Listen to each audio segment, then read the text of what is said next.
Have you ever been on a team where everyone is just incredibly smart, incredibly hardworking, and yet the project still feels like this constant grinding struggle? Oh, yeah, definitely. Right. Or, worse, it just completely crashes and burns. You look around the room, you see all these brilliant resumes, and you just think, wait, why isn't this working? It's so It frustrating. really is. And, our natural instinct in those moments is to basically assume someone isn't pulling their weight. Like we look for a scapegoat or we question the talent level of the people we hired. Yeah, we always think it's a skill issue. Exactly. But what if the problem isn't a lack of talent at all? What if you're actually dealing with a toxic combination of the exact right talent? That is such a fascinating way to frame it. So today, for this deep dive, we are opening up a diagnostic toolkit to figure out exactly who is missing from your project team. And we're going to give you some actionable tips to adjust that composition and actually start hitting your goals. And I love this topic because it completely reframes how we look at failure. We're pulling our insights today from Chioma Asso's book, Unlocking the Team Puzzle. Right. And the core argument she makes here is that team dysfunction is almost always like an imbalance of what she calls productivity personalities. Productivity personalities. Okay, I like that. Yeah, because we spend so much time looking at hard skills, coding, design, financial modeling, that we completely ignore the psychological engines driving the actual people holding those It skills. makes total sense when you think about it. Right. So when a team is stalling out, it's usually because the internal gears of those specific personalities are just, well, grinding against each other. And there are three specific gears, right? Three personality types that we need to define before we can start diagnosing what's broken for you guys listening. Yep, three main ones. We have early starters, deep divers, and final finishers. So let's look at the mechanics of the early starters first. Let's do it. These are your pure innovators, Ah, like the real risk takers. They are the people who stare at a blank whiteboard and actually feel energized rather than completely terrified. which is a rare trait, honestly. It is. They bring that crucial entrepreneurial spirit and they can just, pivot strategies in a matter of seconds. They are totally the spark plug of the group. I mean, without that energy, an initiative rarely even gets off the ground. Right. But we do have to look pretty closely at the underlying incentive structure here. Early starters are fundamentally driven by novelty. Novelty. Yeah. Their dopamine hit basically comes from the thrill of the new, the uncharted territory. Yeah. And because their motivation is entirely tied to innovation, there is a massive built in vulnerability. Which is that the moment the whiteboard is full and the project shifts into actual boring execution, Mhm. their engagement absolutely It plummets. falls right off a cliff. It really does. Mm. I look at my own management history, and I've definitely misjudged early starters as just, having short attention spans or lack of discipline. A lot of people make that mistake. But it's an entirely different incentive structure. They aren't undisciplined at all. They are literally just biologically wired to chase the next puzzle. And that constant chasing of the next puzzle, it creates a really severe risk for burnout, both for themselves and honestly, the people working under them. Oh, for sure. Because they're always sprinting. Right. And furthermore, that impulse to jump into action means they operate almost exclusively with incomplete planning. They literally leap before they look because the thrill is in the leap itself. They just assume they can, like, build the parachute on the way down. Exactly. Which is absolutely terrifying if you are the person who actually has to sew the parachute. Yeah, no thank you. And that actually brings us perfectly to the second personality type, the deep divers. Ah, yes. The parachute sewers. Exactly. These are the meticulous problem solvers who look at the early starter's grand vision and immediately start looking for the structural flaws. They have to. It's how they're wired. Right. They need to understand the absolute granular nuances of a project deeply before they take a single step forward. And thank goodness for them because they provide the reliable, consistent performance that turns an abstract idea into functional reality. Right. They do the heavy lifting. Yeah. If early starters are motivated by novelty, deep divers are motivated by accuracy. Their absolute worst nightmare is being fundamentally wrong or missing a critical variable. So they double and triple check everything. Exactly. That motivation makes them incredibly reliable, but it also creates their central friction point. Analysis paralysis. Yes, the dreaded analysis paralysis. If a situation is highly time sensitive, Their insistence on analyzing every single variable can actually halt progress entirely. Because they just keep digging. Right. They get stuck in the research phase because in their mind, there is always, just one more data point to collect that could alter the outcome. So we have the spark who wants to leap immediately, and then the engine who wants to, like, calculate the wind resistance before leaping. That's a good way to put it. But eventually, analyzing the physics of the fall forever doesn't actually get you to the ground safely. You hit a wall where that need for 100% accuracy actually becomes the enemy of progress. Right. You never actually launch anything. Exactly. So you have to introduce someone who is entirely motivated by the finish line itself. And that's our third type, the final finisher. Yes, the final finishers. These folks are deeply grounded in historical context. They rely really heavily on pattern recognition, quality control, and past lessons learned. So they're looking backward to move forward. Exactly. While the early starter is obsessed with the future and disrupting the norm, the final finisher leverages the past to ensure the project actually gets completed without, repeating old, expensive mistakes. Okay, to give this some shape for everyone listening, think of it like building a house. The early starter sketches a wild, gravity-defying blueprint on a napkin. Because of course it's on a napkin. Naturally, they have the pure vision. Then, the deep diver takes that napkin and figures out the physics, the load-bearing walls, and the material sourcing, so the structure doesn't just collapse on day one. And if you stop right there, you end up with a neighborhood of half-poured foundations that look incredibly futuristic but have absolutely no plumbing. Right, you can't actually live in them. Nope. So the final finisher comes in, checks the wiring against all the past housing code disasters, and actually puts the roof on so someone can move in.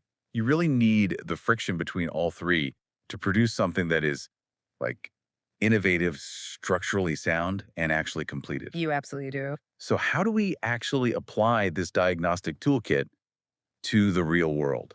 Like, when we look at a broken project, how do we spot who is missing based on the symptoms? Okay, so let's start with a very specific painful symptom from the book, perpetual development. The worst. It really is.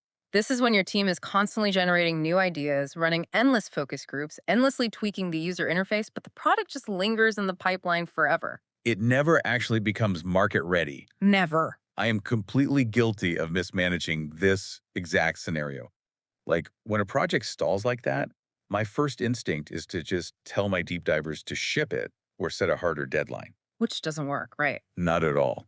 Wait, so what this framework suggests is that I'm basically yelling at a fish to climb a tree. Pretty much. Because telling an early starter or a deep diver to just finish it completely ignores what actually drives them. Exactly, because neither of them is motivated by closure. The early starter is already bored and looking at a totally different project. Right, they've moved on mentally. And the deep diver is terrified of releasing it because they found some minor bug in the secondary code that nobody will ever see, but they know it's there. So they refuse to let it go. Right. So the symptom of perpetual development means you are entirely lacking final finishers.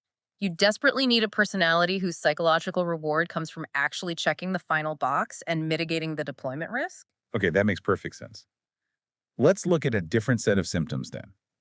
What if the team is churning out tons of initiatives, the energy is super high, but you are seeing constant, completely avoidable mistakes? Oh, that's a classic one. Like the execution keeps failing, or the product breaks the literal moment it hits the real world because nobody actually stress tested the core mechanics. In that scenario, you have early starters running completely unchecked. You are totally missing the deck divers. So there's no brakes on the car. None.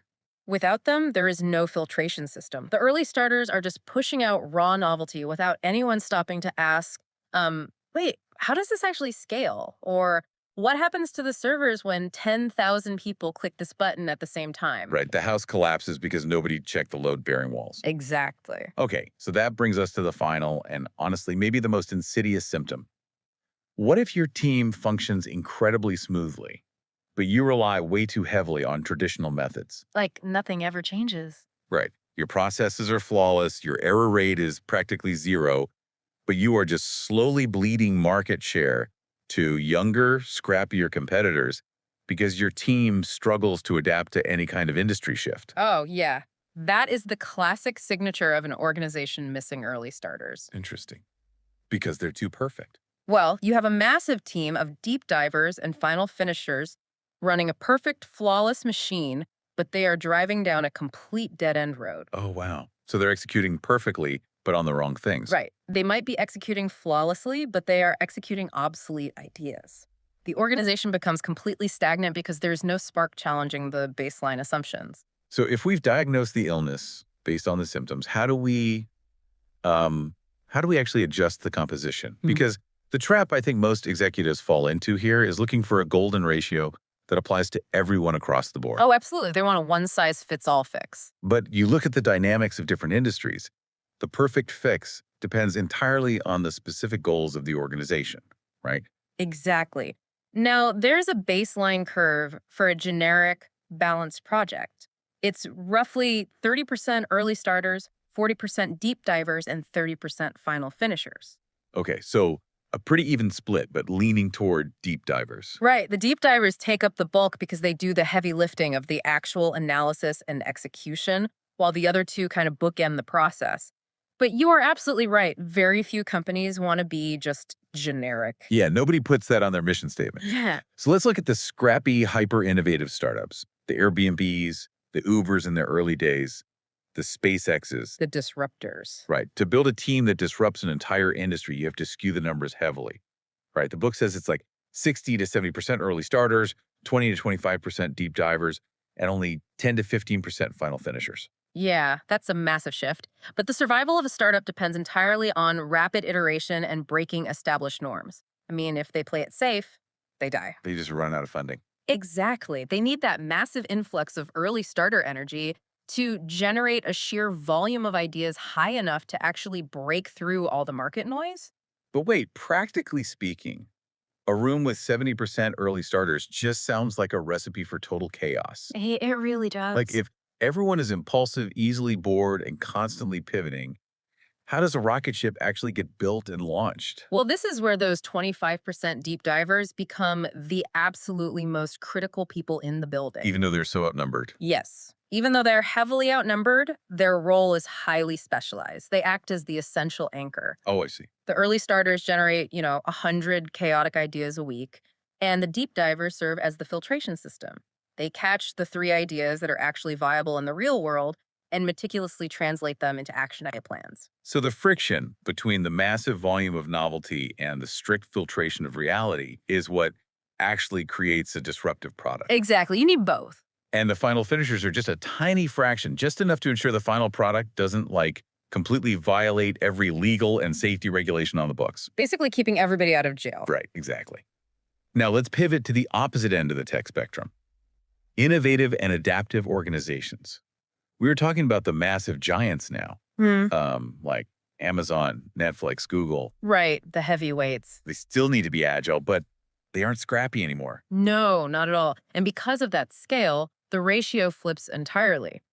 For these tech giants, the necessary composition is 60 to 70% deep divers, 20 to 25% early starters, and 10 to 15% final finishers. Man, that is a massive shift toward deep divers. It is huge. But I guess it makes perfect sense when you consider the blast radius of an error at that scale. Right, the stakes are so much higher. Like if an early starter at a scrappy startup pushes a buggy piece of code, maybe 50 users complain, you patch it overnight, you move on. No big deal. But if an early starter at Amazon pushes a wildly innovative but completely untested piece of code into AWS, half the global internet just goes dark.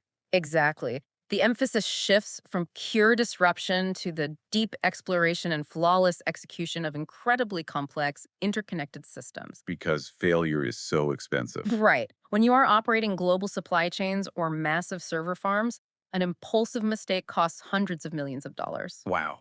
You absolutely still need that 25% pocket of early starters to foster a culture of innovation and prevent the company from stagnating. But the vast majority of the workforce needs to be deep divers who can maintain, analyze, and optimize those platforms safely. Which brings us to the legacy titans, the established and methodical organizations like IBM, Toyota, or Coca-Cola. For them, reliability and unwavering consistency are just the ultimate currency. So the math shifts a third time. To maintain that level of global consistency, you need 60 to 70% final finishers, 20 to 25% deep divers, and just 10 to 15% early starters. I mean, think about the mechanics of Coca-Cola. If you buy a Coke in Tokyo, London, or New York, It needs to taste exactly molecularly the same. It has to be perfect every time. Right. That unwavering adherence to established standards and rigorous quality control is the pure domain of the final finisher. They protect the core asset. And this creates a really fascinating paradox for these legacy companies. Mm. IBM or Toyota knows they need to innovate to survive against nimble startups, yet their entire corporate architecture is designed to reward final finishers. Oh, because they've built their whole culture around them. Exactly. Their processes, their promotion tracks, their culture, it all prioritizes risk mitigation. So, how do you inject that tiny 10% pocket of early starter chaos into a rigid machine without the corporate antibodies completely destroying them? It's really hard. Because a final finisher will look at an early starter's disruptive idea and immediately view it as a threat to the established stability. That is the ultimate test of leadership right there. You can't just throw an early starter into a team of final finishers and expect magic. The immune system of the company will completely reject them. They'll just get alienated. Right. You have to actively adjust your management strategies, your workflows, and your communication styles to protect and utilize these disparate personalities effectively. Okay, let's break down the mechanics of managing each type then, starting with the early starters. How do you wrangle the innovators and make them productive without crushing that entrepreneurial spirit? Well, you have to build an environment where their natural impulse to leap is actually beneficial.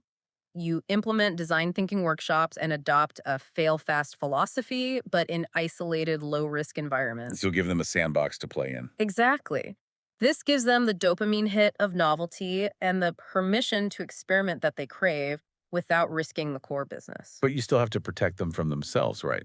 Because they want to say yes to every new shiny idea. So managers have to actively step in and ruthlessly prioritize their workload. You have to be ruthless about it. Because left to their own devices, an early starter will initiate 15 projects, finish none of them, and completely burn out in 6 months. We've all seen it happen. So you have to pair them with deep divers who can take over the execution phase once the novelty wears off. And managing those deep divers requires a completely different psychological approach. Right, because their core issue is analysis paralysis. Exactly. The fear of moving forward with incomplete data.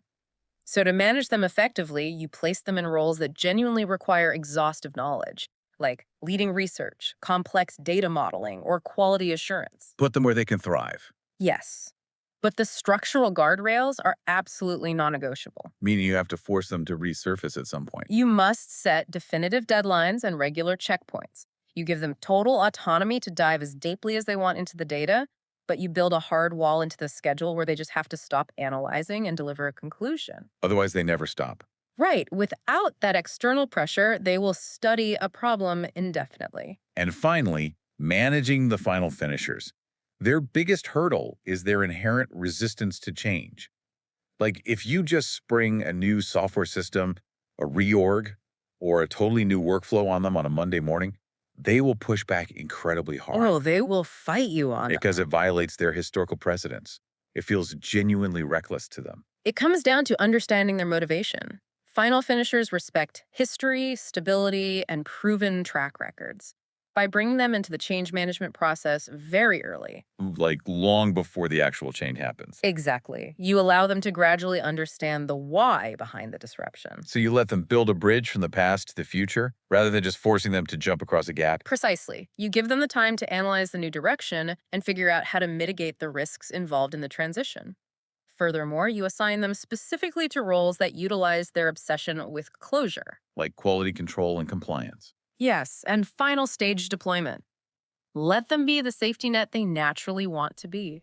Building a strategic team really isn't just about gathering the highest IQs in a room and hoping for the best, is it? Not at all. It's about recognizing the psychological puzzle pieces you have, diagnosing the ones you are glaringly missing, and striking the perfect tension for your specific goals. It's all about that tension. You have to know when your project needs a spark, when it needs a heavy-duty engine, and when it desperately needs brakes. And understanding these dynamics raises a final, truly provocative question for anyone listening to this deep dive.